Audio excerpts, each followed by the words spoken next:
Bonjour et bienvenue sur cette partie de... On va voir un petit peu c'est quoi le Flexbox en détail.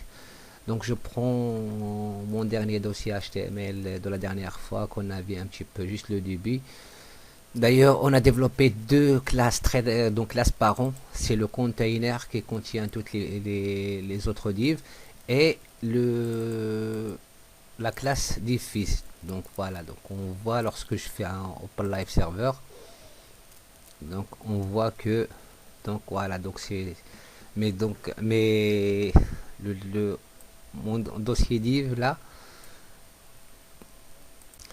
tout simplement je vais virer tout ça, je vais laisser juste les parties. Donc chapitre 1 je vais faire flexbox, voilà, je vire tout, je vais laisser tout juste les éléments que j'en aurai besoin. Donc je supprime ça jusqu'à, donc là je laisse que, voilà, donc là mon div container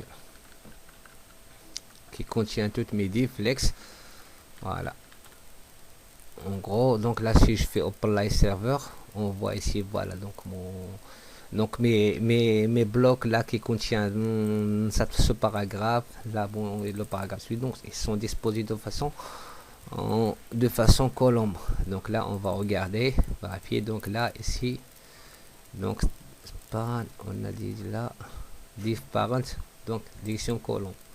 On a dit si je fais flex de type row, donc on va voir la disposition de mes divs disposés de façon, voilà, donc linéaire, donc de façon sous forme d'une ligne, voilà. Donc le premier, le deuxième, le troisième. Donc là je vais rajouter d'autres divs. Donc au lieu de dire bonjour, là je fais un appareil, un petit lorem de 20 mots, voilà, tabulation,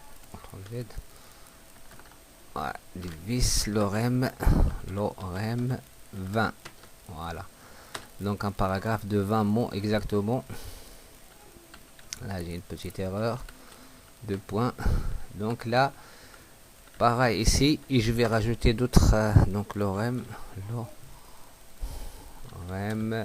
30, ouais, désolé, je fais lorem, je me suis trompé, c'est lorem 30 et tabulation. Donc on voit un pareil.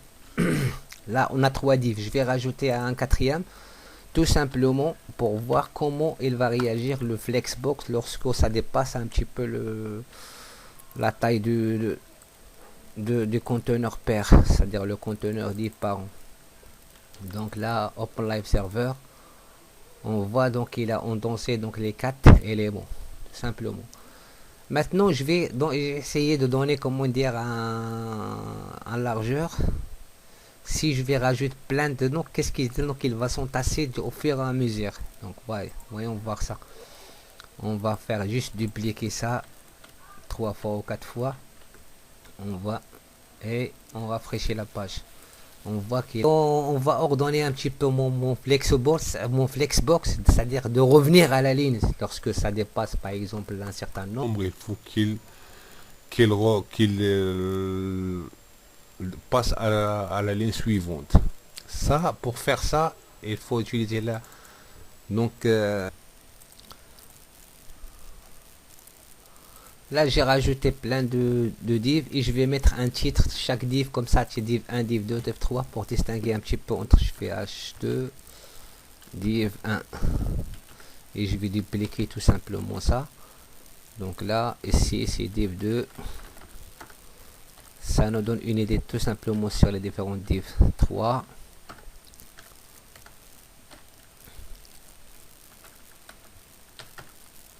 4,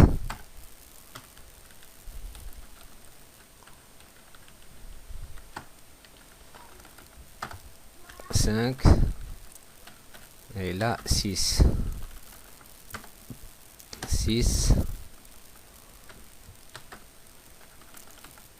div 7, voilà. Ici là le dernier div c'est div 8, div 7, div 8, tout simplement pour qu'on voit la distinction entre les différents divs. Donc il y a un div ici, div 9, oui, div 9, allez, encore. Donc là, je fais apply server. Donc directement, on voit les un div 2, div 3, donc juste pour distinguer. On voit à chaque fois donc là, donc si on rajoute un div, donc il se faufile à la fin. Donc il va un petit peu minimiser, rétrécir les différents divs pour qu'il...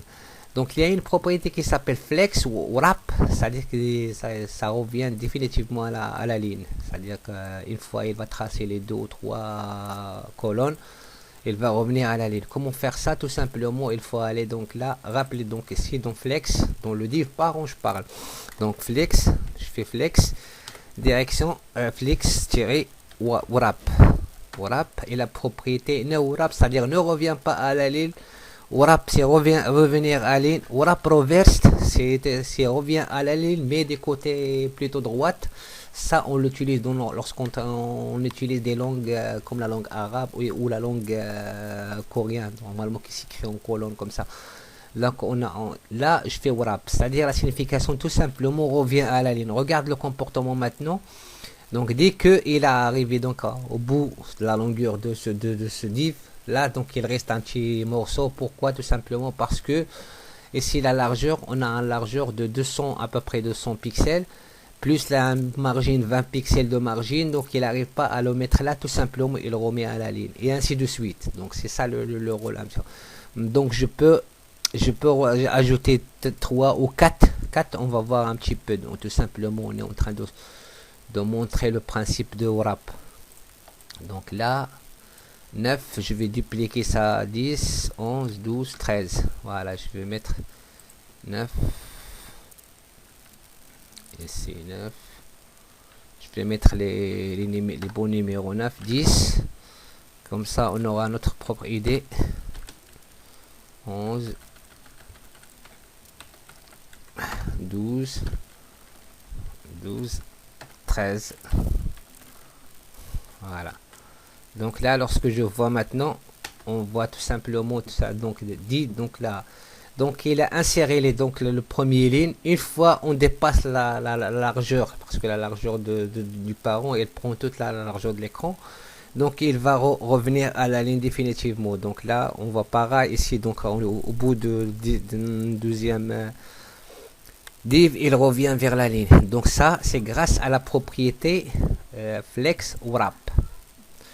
Donc là, donc on peut changer d'autres options flex wrap.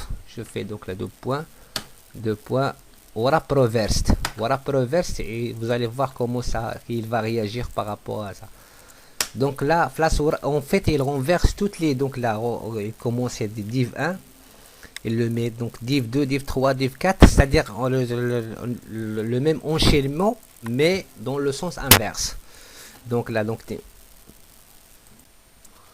je vais ajouter un 14e div tout simplement pour qu'il donne une idée. Voilà, 14. Voilà, pour qu'on va négocier une autre propriété. Voilà, donc là, donc on voit qu'on notre 14 div. Maintenant on va voir un petit peu justify content de là. Je fais dans flex direction wrap. Là d'ailleurs ce couleur je vais changer là en couleur parce que c'est rouge, ça fait, j'affiche ça juste, donc je fais un salamone. Oh, voilà, tout simplement. Et là donc je vais rajouter justify content, la propriété justify content.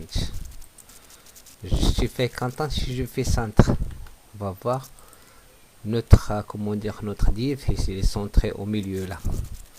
Donc on voit donc ils sont centrés au milieu de div parent qui est la couleur salamone comme ça. Là si je fais, donc il y a center, il y a space around, donc là ce qui est bien, donc il va donner le même espace entre les différentes, même on constate même entre le dernier et l'avant-dernier, on a la même espace entre eux. Donc là on a fait space around, et donc je vais essayer l'autre propriété, c'est space between. Donc il faut between, donc j'utilise tout souvent celle-là. Donc on voit Donc, ouais, donc il décale donc le premier et le dernier. On, il garde le même espace entre les différentes divs.